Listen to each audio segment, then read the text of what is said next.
Hello, and welcome to Season 2, Episode 2. My name's Koshy, and today it's all about the wake up. And the wake up has three different parts to it. One, it's this metaphoric story of spiritual awakening that I feel like some people just never wake up.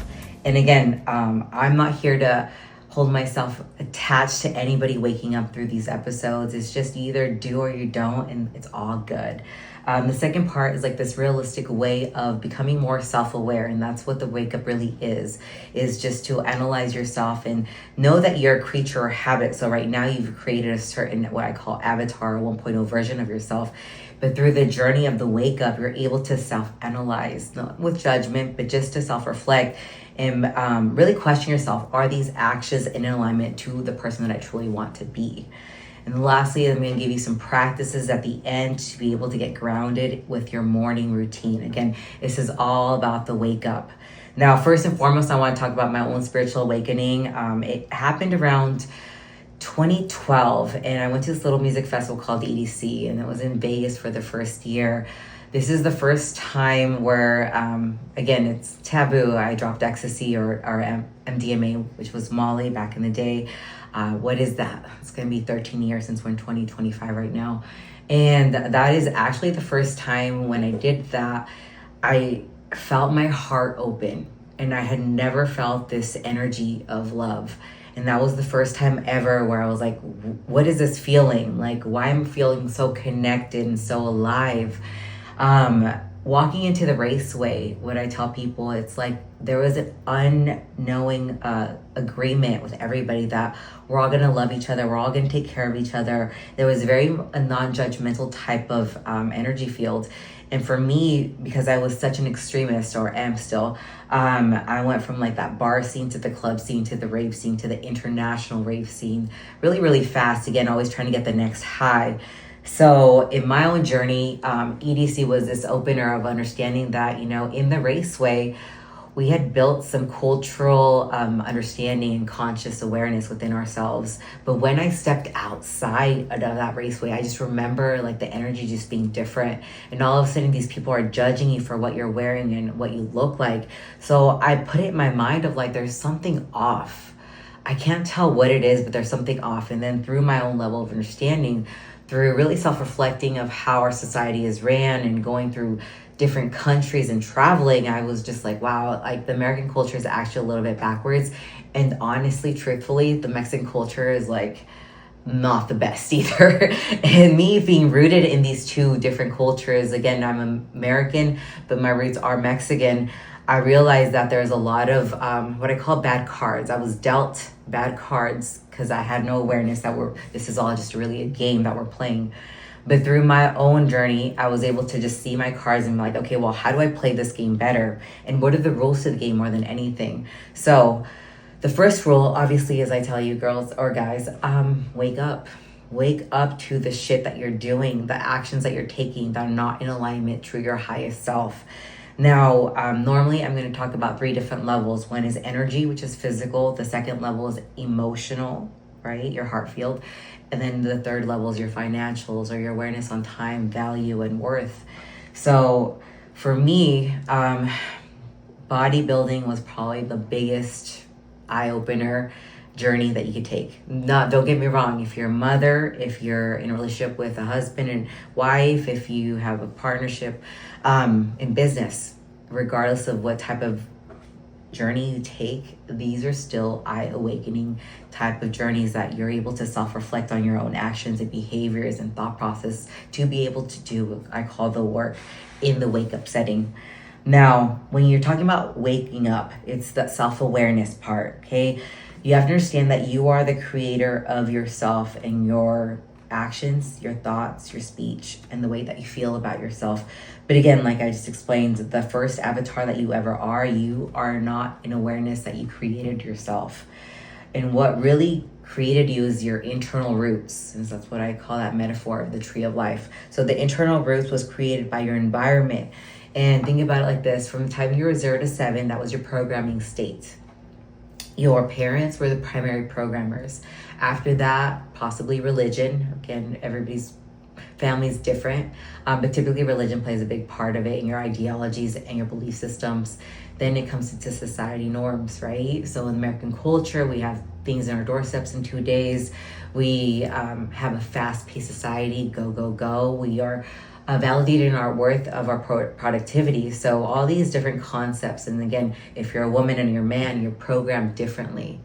And you also have to understand that your culture programs you differently. What do I mean? Well, in America, we have a big melting pot, which I think is the most beautiful thing, to have different cultures all in one setting. But then also knowing that every culture is different. We eat different foods, we speak different languages, we connect differently. If you go into Mexican households, primarily, usually you kiss everybody on the cheek to say hi, right? In American culture, not so much. It's not really a thing that we do. But just know that we have different mannerisms because of it. We have different belief systems. If you grew up in an entrepreneur type of family, of course they're gonna ask you or push you or encourage you to go into entrepreneurship and building your own business and taking risks, right? But if you come in from like a family like mine, first generation, they're all 9-to-5 workers. Everybody just is expected to go into the workforce, and the education part of my own journey wasn't really pushed. This is why I feel like I was different than my family. I kind of saw my family as an example of what not to do. And I know that sounds odd and off, but it is what it is. It's the honest truth. I saw my parents fight, and I was like, I don't want a relationship like that. I saw my parents not get educated in college. I'm like, I'm going to get my college education. I saw them paycheck to paycheck, and I'm like, well, I'm probably going to start to save and invest my money differently. And me going into an entrepreneur type of mindset and also journey, there's a lot of risk I took being already a single parent in my own journey. But fear is the biggest thing that you have to learn to let go of in this journey. So for you, I'm going to encourage you in your internal work to wake up and really become self-aware of your programming. So your beliefs, your values, your fears, your traumas, right? Because everything's going to have a response from your roots. And again, the environment that you're in. Understand around the 5 people that you're closest with, those are going to be what I call you like your vibrational partners. They're either going to trigger you, or they're also going to encourage you or suppress you too. A lot of people, you tell somebody your dream and all of a sudden they're throwing shade or fear at you. You have to become aware of those people to be like, you know what? Yeah, I love you, but I'm going to have to love you from afar in this part of my journey, because I'm self-aware enough to know that I need people around me that encourage me and uplift me in my journey. The external, okay? You have to become self-aware of these action and behavior patterns that you have from your roots. What do I mean by that? Well, sometimes we have serving and unserving habits that we have to be real with. Let me just think about some in our American culture. I would say we probably shop on Amazon a little bit too much. Okay, let's just be real. Maybe we'll go to Target a little bit too much and drop $200, like not even thinking about it. Maybe we go into shopping sprees if we're a woman. Maybe we have some unserving eating habits, regardless if you're a man or woman, right? And I tell the people or my clients, because they're all women in the gym, women cope like this, right? Me pointing to my mouth, because again, we eat and talk and gossip, which is all negative energy more than anything. And then men cope like this, and I point down to my root chakra. And what I mean by this is men are driven by their testosterone. So we have to understand that these coping mechanisms, regardless if it's food or sex, it's still a coping mechanism. And then we have to understand what is lacking and what are we suppressing, because we're not fully happy within ourselves, that we have to go into these behavior patterns. Obviously right now in our current culture and timeline, like weed is a very open thing that we do in California. Now, a couple of decades ago, you were caught with an ounce, you're probably going to jail or whatnot, right? So you have to understand, like, this is very specific to your own timeline, to where you're at, where you grew up in, and really become self-aware of, like, the thoughts and behaviors that came from this journey. One of the biggest things that I tell people to really self-reflect, right? And I told myself this when I was younger. Hypothetical, right? I was raised in the Jehovah's Witness religion. If I was reincarnated as an Indian man or woman, whatever, would my God be Christ or Jesus? And the answer is no. And what I realized in those answers is like, okay, my conditioning, my God is only my God because of my parents and then the society that I was brought up in. This is why the Western world is the way it is. But the Eastern world is completely different. And then I started to looking at the belief systems around death, right? So in the Eastern world, it's celebrated. It's just a passive energy in their point of view.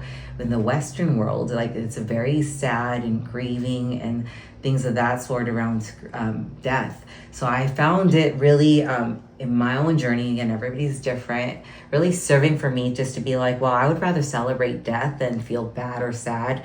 And don't get me wrong, I don't feel like I've had enough death in my life to really feel depressed. So I feel like, yes, when my kids or mom passes away, possibly I will feel that energy in my heart of grief.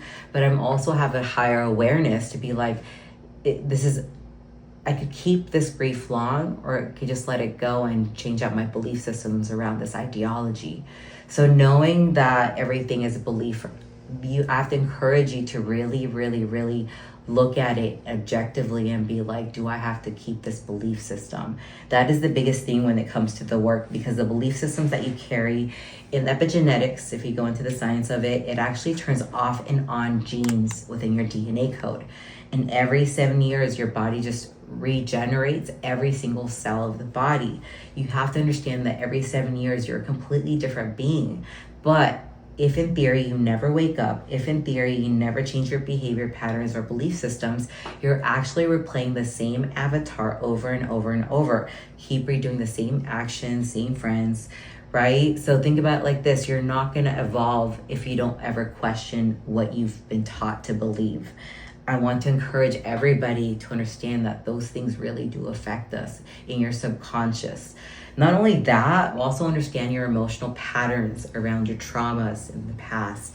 Once you start to really do the work objectively, you're going to find that your relationships is going to teach you the most about your emotions and truthfully how you feel about yourself and why these things of self-worth and validation and not feeling good enough come up in our journey.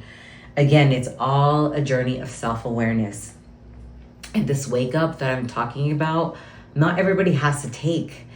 Again, I'm not here to push anybody to really self-analyze. I'm not really here to preach people that you need to do this. I'm just telling the people that truly want to change and become better and level up and become more peaceful and harmonized and really happy that this is the way.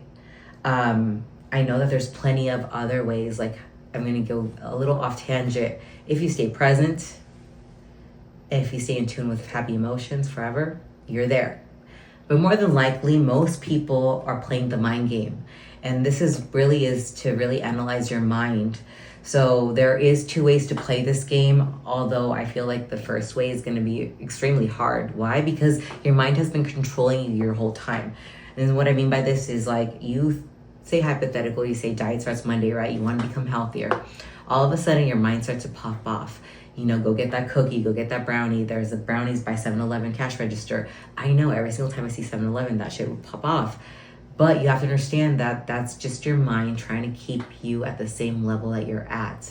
Your mind loves comfort. So it will fear anything that is not that. And it would push you to keep on doing the same behavior patterns and same thought process. And you've heard plenty of times, it takes 21 days to build a habit. The mind is locked in. It's unfortunate that when people come into my consultations, they're already 35 plus. And I'm like, dude, it's already hard enough for you to change at this point of your life because you've already been practicing these bad habits or unserving habits for this amount of time. And your belief systems around food and culture and alcohol, it's really ingrained in you. So for anybody to take a love her journey, I feel like you have to have so much courage, and also you have to be really in that level of pain where you're like, enough is enough. I've been doing the same things and it's getting me a result that this isn't who I am. A lot of my women come into the gym with 40-50% body fat, and unfortunately it's not even about fat shaming. It's just about realizing that is not healthy for our structure. Our bodies are not meant to get weighed down in that sense. And when I see somebody that's a little bit overweight, again, I show compassion and empathy because I wasn't thin my whole life. I'm very fit now, but it took a lot of work for me to get to this point. But when I see that, I do see a level of pain and suffering, and them being not aware of their own behaviors or actions to be able to shift and change within themselves. So I encourage everybody that comes in here, like, no, we got to do some inner work to be able to become aware of our thoughts that are driving our actions, aware of our actions and our patterns. So then we're able to the next day have a better, plan of attack. So that's the whole wake up process, is that you have to understand that who you are is a great being, right? This 1.0 version of you, but who you can become, that 2.0 version of you, is going to feel so much happier. It's going to have so much more energy. It's going to be so much more harmonized. You become more peaceful within yourself because you're not so much triggered, because you've worked through those pain points. The triggers are just ways for you to show what's inside, for you to learn how to heal from them. And that's the whole self-awareness part, is to really having that self-analyzation and just without judgment to going within. Michael Jackson said you got to look in the mirror to make that change, and just self-reflect of like, okay, my eating patterns or habits around food, my relationship with my body, right?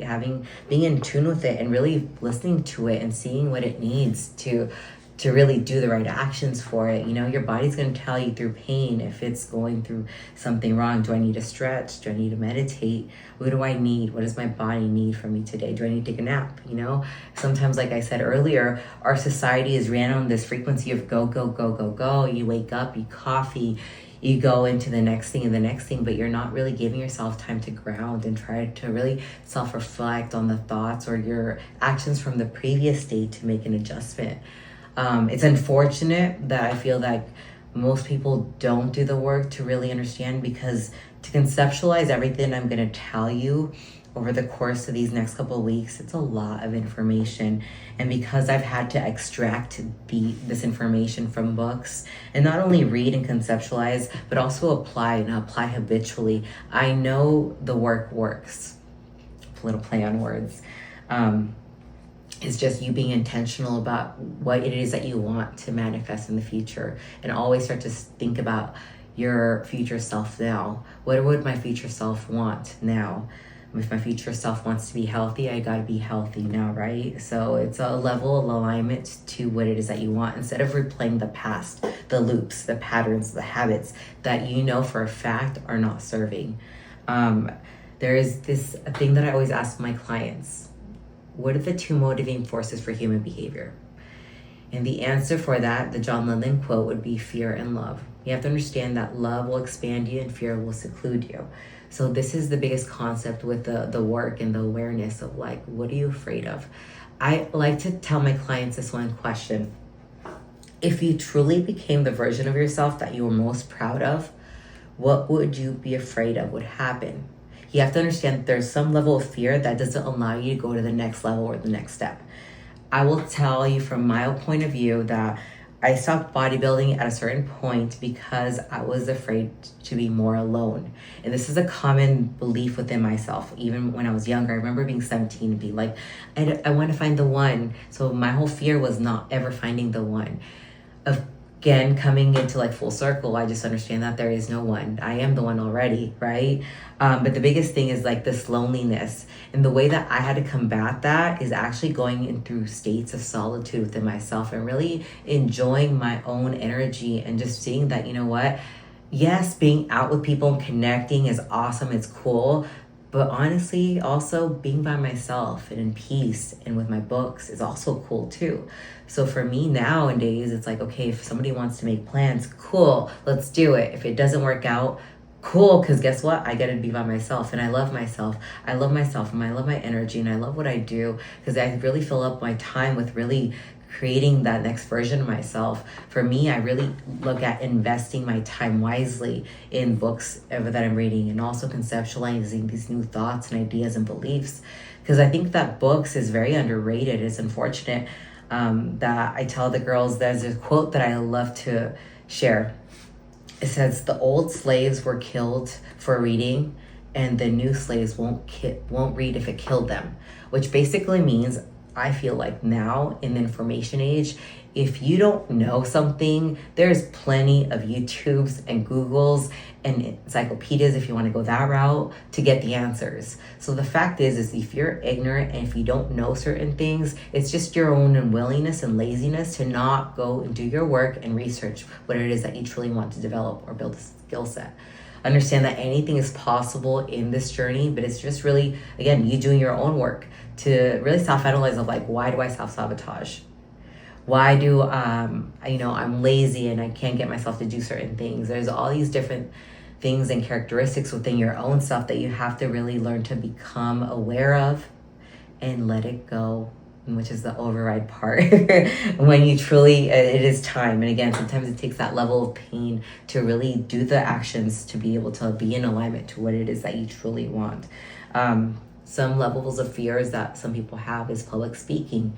Again, opening up the throat chakra. This is probably the most blocked chakra that we have in our society, because as you have heard, that some people would rather die than speak in public. But if you truly want to be a leader, and leaders always are typically leaders of change, you got to be able to speak your truth. You got to be able to speak your feelings. And regardless if you're in a relationship or even in a leadership role in your business, you have to understand you have to have some crucial conversations, because unfortunately our ego always gets in the way. And this is really that self-awareness part. The wake up is to realize the ego that you've built, the programming that was preset from your environment. That way you're able to shift and change it. But if you always keep replaying the same patterns of thoughts, of speech, of actions, you're never going to level up, because you're always going to stay in the same frequency, same friends, same environment, same networks. Again, not everybody has to wake up. I think some people were born into luxury and an environment that was already positive and uplifting. And again, they will just stay in that good state. But for some of us that were raised in a maybe not so uplifting environment and with some level of trauma, it's our adversity / gifts to be able to become like, okay, I could either replay the same patterns and habits as my parents and family, or I could let go of their current and just become maybe the black sheep, maybe the one that's different, maybe the one that has to isolate themselves from the family. I think that this is actually a topic that we can expand on immensely, is the fact that some people will never leave their friends and family to become this next version of themselves. Some people's attachment to their families and to their loyalty to them becomes their Achilles heel. It becomes what weighs them down in this journey. If you want to evolve spiritually, if you want to grow to the next level, you have to be willing to detach. And in my own journey with bodybuilding, that was the same exact thing that I had to do. There was months that I did not speak or talk to anybody, because I was so focused and driven on things. Yeah, possibly a check-in, but never an encounter in person. Why? Because all they do is eat and drink. I cannot be around people that eat and drink while I was starving myself practically. I was always eating, don't get me wrong. You have to feed the muscles, but it was a different level of a mindset that you had to have, where you couldn't touch like one cupcake or 1 gram of anything else besides what was on your meal plan. That was honestly the hardest part, is to really mind control yourself, to be like, I don't need it, I don't want it, and change out your belief systems around food, and really allow fear to actually be a positive thing. And what I mean by that is, you were so fearful to not look your best on stage that you will make the right actions for yourself. And sometimes, truthfully, I want all my clients to feel fear enough to be able to make the right actions. But again, fear and love is what we have. We have to go through those things to be able to make the right actions, and you got to choose which ones you use or utilize. Okay, don't let fear take over you. Allow fear to actually push you. That's the biggest, coolest thing, is that you can look at it both ways. Everything, honestly, you can look at both ways. So with that, I know I spoke a lot about your roots, about your beliefs, about your attachments. Wake up, man. Wake the fuck up. And know that right now you're at some level, you're not making the right actions for the future self that you want. And again, there is no push to do it. It has to feel right, and it has to be the right timing. Everybody's on a different timeline. So when it feels right, wake up, become self-aware. I'm going to give you some practices, the morning rituals that I've ingrained in my morning routine that has really helped me build a better mindset in my thought process, and understand that everything has a positive and negative. It's a polarity game and relativity in this realm. Some people have really negative mindsets. Some people's inner talk is really like trash. It's all like you're not good enough, you're dumb, whatever it is. Understand that those thoughts derive from the past, from your traumas in your childhood. Some people, you have to shift that, right? It's from that negative to the positive, to like, okay, I'm going to be kind. I'm going to give myself grace when I'm not 100% productive or whatnot. I'm allowed an off day. It's all good. You have to learn to speak with yourself and have a better relationship with yourself. That's the biggest thing. My morning ritual starts like this. I encourage everybody to put your cell phones or iPhones in a different room. Don't have that energy field of Wi-Fi around you. That's one. Two, possibly use Alexa if you have her to set your alarm so you don't go into looking at your phone right away.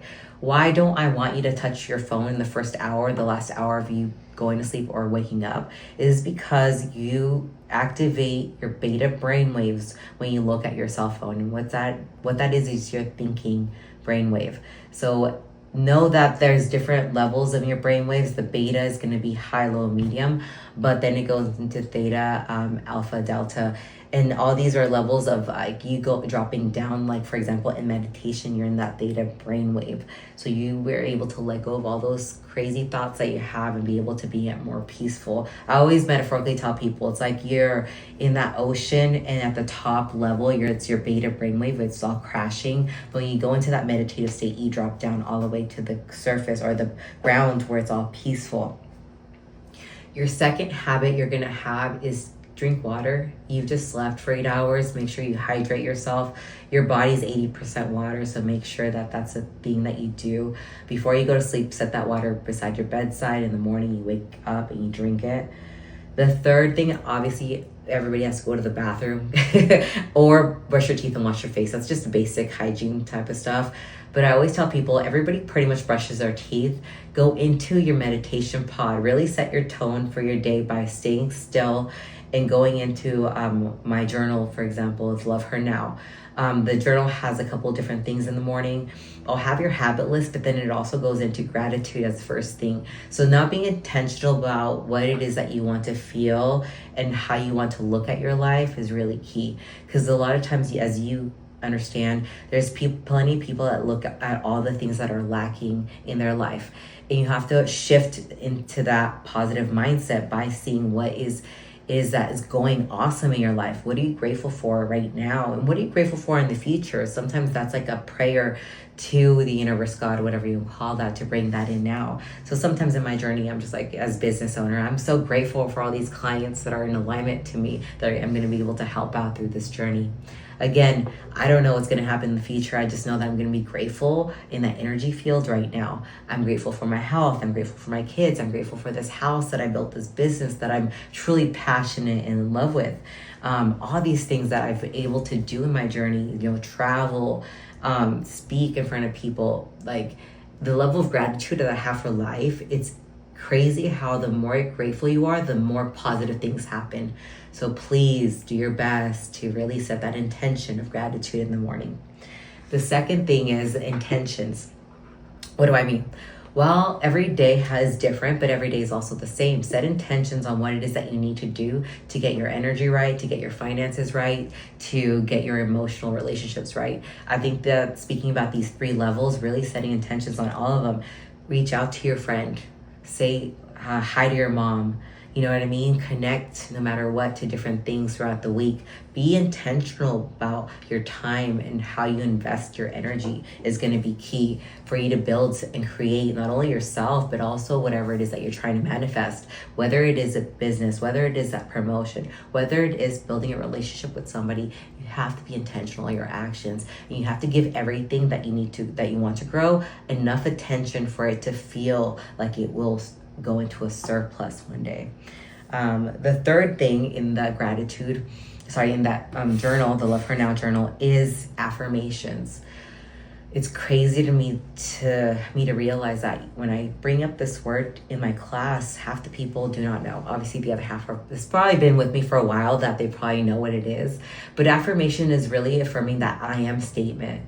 And I always tell everybody when they walk into Love Her, I am is the 2 most powerful words in the English language, because anything that you say after, you become.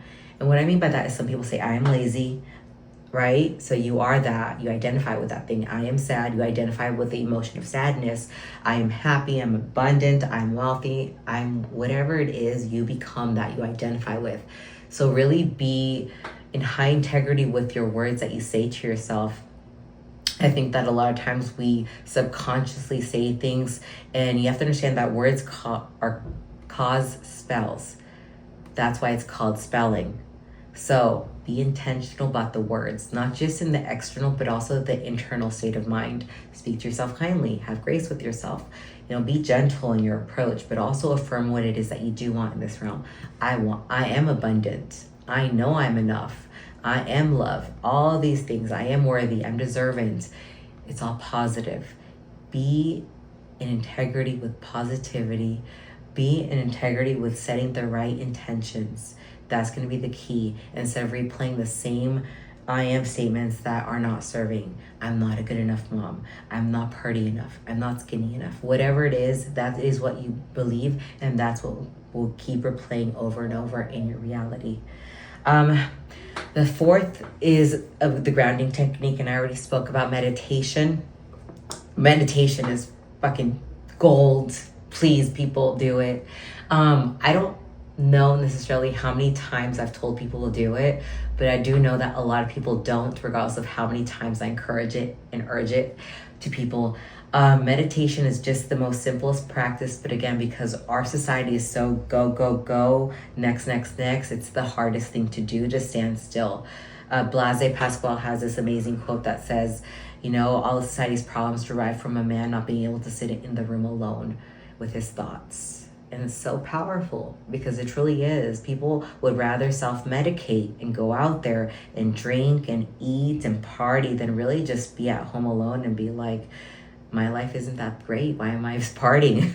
Why am I splurging my time and energy on things that are not serving? I'm not here to tell you what to do. I'm just here to be free to become more aware. That's the wake up. That's the whole self-realization part of the journey, to be like, what I'm doing right now is a way, but I can change the way to create a different outcome. This is what I'm going to encourage you. Meditate. Please sit in a room alone, crisscross applesauce, put your little hands on your knees and just breathe and stand still and just observe what's inside. Observe your thoughts, observe your emotions. There's such a key power when you're able to stand still. It's really that true connection to yourself. And what I mean by that is, like, if you allow the mind to just settle, you're going to be connected to this higher thing. This higher thing comes through your heart. The heart connection is like your higher self speaking through. And sometimes in many people's lives, like, you're not even in allowance of that. Your thoughts, your mind controls you so much that you don't even allow yourself to really tap into your true power, which is your authentic self. And then that guidance, whether it be your gut feeling or your messages through your heart, that is your true power to be able to get to the next level with ease and with joy. But again, some people have this behavior patterns of belief systems that, like, this journey has to be tough. This journey has to go through so much pain. Don't get me wrong, pain is a part of the process, but trust me, there's a way to do it with full enjoyment and full gratitude and just in the higher states of vibration. And again, I think this is why I'm doing what I'm doing, is to build that awareness with people of like, hey, there's different ways of living and being, and the way that you're living right now, if it's not truly happy for you, you got to shift and change. And that's the whole wake up part. Another practice I'm going to share, and I always tell people, move your body, shake it, move it, whether it is going out for a jog, going out to your Stairmaster, walking your dog. Move your body, because you need to move your energy field enough to be able to, again, the biochemical releases that happen while you train, right? The endorphins, the serotonin by seeing the sun, all those things internally affect you, the way that you feel inside. So build the right habits that give you the internal state of being that is more enjoying, and you feel better. You also know the opposite is true. What I mean by that, you wake up, you check your phone, you browse social media, you look at an email, somebody triggers you emotionally, then a biochemical release happens within your body that you feel irritated or angry or mad. Dude, people run off of that energy field. And then guess what happens? Then you attract more negative and bad stuff. so crazy for me to see things differently now that I became so much self-aware. And I say it, but with a level of humility as well, as like, okay, I'm not the most fullest aware person, right? I don't know everything, but I truly do know a lot. And then the research and sciences and all the work that I did with the spiritual practices, I realized I was really running on awful programs from trauma, from my own abuse from childhood, that it took me a level of pain of back-to-back failed relationships that I had to just stop. And in that stopping, in that solitude, in those shifts, I was able to self-reflect and really become more self-aware. So guys and girls, wake up, wake the fuck up. That is my message for this podcast. Become more self-aware, and little by little, learn to shift within your own self. And that's what I call the override, which is next episode. So with that, I love you guys. Peace, love, unity, respect, and responsibility. I'll see you guys next time.